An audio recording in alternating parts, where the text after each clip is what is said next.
నన్ను జైల్లో పెట్టారు ఏ కారణం లేకుండా.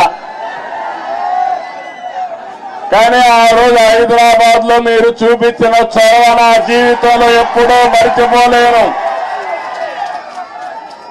ఇప్పుడు సెంటర్లో గాని అదే మాదిరిగా గచ్చిబౌలిలో మీటింగ్ పెడితే రెచ్చిపోయిన ఉత్సాహంతో నాయకులు లేకపోయినా మేమే నాయకులని చెప్పి లక్షల మంది వచ్చారంటే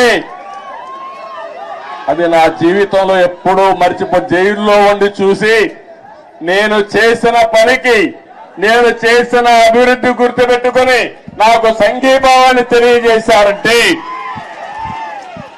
ఆ రోజే నేను అనుకున్నా నా జన్మ చరితార్థకమని.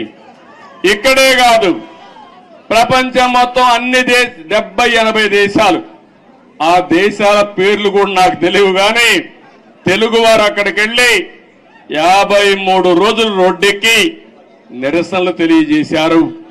ఇది మరిచిపోలేని అనుభవం అని చెప్పి నేను మీకు తెలియజేస్తున్నా.